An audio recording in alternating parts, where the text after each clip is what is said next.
What's cooking, everybody, and welcome to the skillet. Today we're going to be doing some steaks here. We got some ribeye steaks, about 1.5 inches, maybe 2 inches. What I'm going to be doing here is just checking my meat to fat ratio. Most of the fat will render down as I cook, so you don't have to worry too much about the fat cap, but you just don't want a very excessive amount. We're going to be using olive oil today as our binder. I'm using extra virgin. We're going to use some salt. We're going to need some black pepper and garlic powder. We're keeping it basic here. First, we're going to start by taking our olive oil and rubbing our meat down. That's what she said. Ooh, I'm going to slow it down for the freaks. Yeah, girl. I know you're tired because you've been on Instagram, Facebook all day. But I just got off a 10-hour work shift. And I'm going to take care of you. 6.5 hours later. Black pepper. Now, what I did here is I used the same hand that I rubbed the olive oil on with. It's all going to get rubbed down again. So don't you worry too much about it. You just want to make sure that you have an even coat. You want to put a little bit of garlic on here. I'm going to give you it from a different angle so you can see. Just make sure you got enough garlic on there. Just make sure you got a real good coating of garlic on there. Yeah, that should be enough. Next, you want to add your salt. I'm coming through spicy with the Himalayan pink salt. That's because I'm fancy. But you just want to make sure that you got a good enough amount on there so that that meat fully absorbs all of that salt. Then you're going to rub everything in just so everything gets to know itself. When we're done rubbing down this side, we're going to flip it over and repeat the same process on the opposite side. We're going to let that sit for about 20 minutes at room temperature. Then we're going to put it in a 350-degree oven for 30 to 45 minutes. And when you pull it out, it has started the cooking process, but that meat's still raw. Ooh.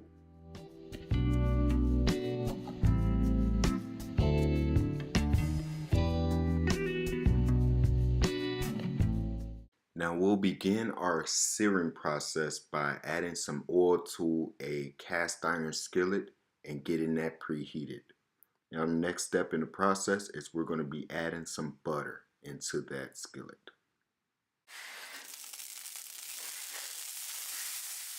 Full disclosure here, that finna get to popping everywhere.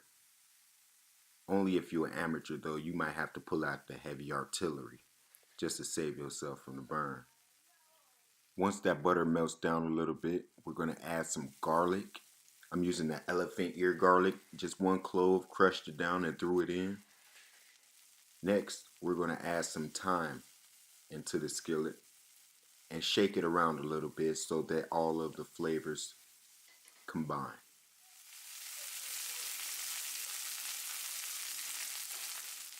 Next, we're going to add our steak to the skillet. You kind of want it to sit there to accumulate its crust, but I'm going to shake it around a little bit just to make sure that all of our flavors are actually getting under the steak before it starts its crusting process. Then you want your steak to sit there, but I'm just going to keep moving it around for entertainment purposes. Just remember, if it gets to popping too much, you can take your precautions, but that's for amateurs.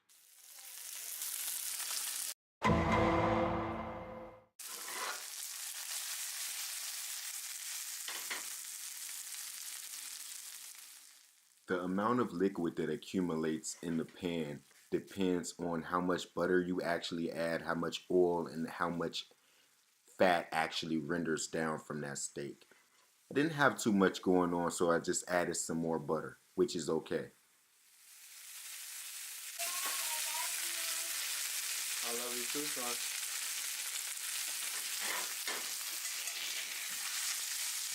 No, you see me trying to do this. You feel me? You feel me?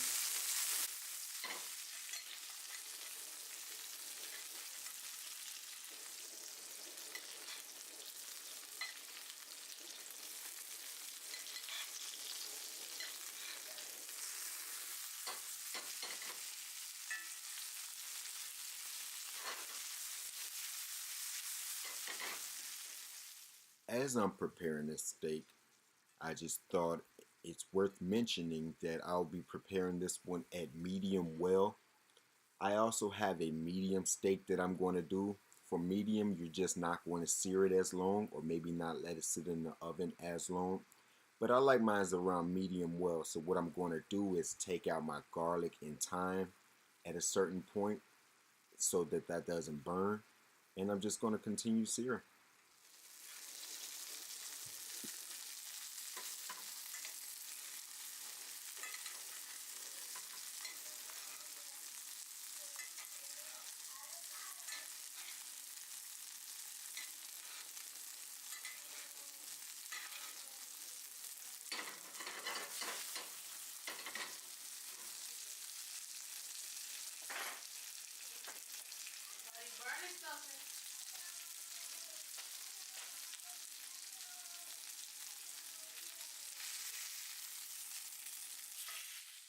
And I'll take my garlic and thyme out and just let that sear up for a little while longer and just have a moment of silence to look at the beauty of this steak.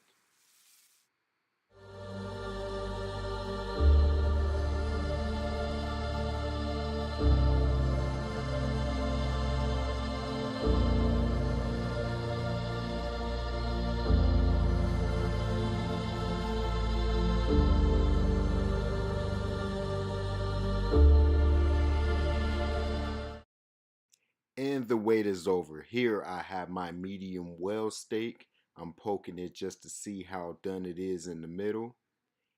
Just ensuring that it's still juicy. You can see that it decreased in size a little bit, but it's going to be excellent. Here I have my medium steak. Checking that front to back. Next, what you're going to see me doing is just checking to make sure that I'm cutting it in the right direction. What you want to do is cut it against the grain. And you want to start with making a cut right down the middle.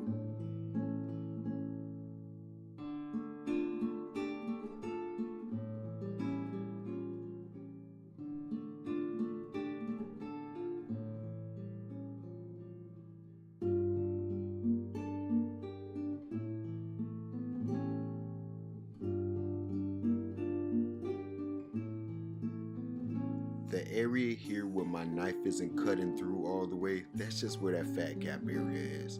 But it's super tender, it's mad flavor in there, it's good to eat. There's gonna be no problem there.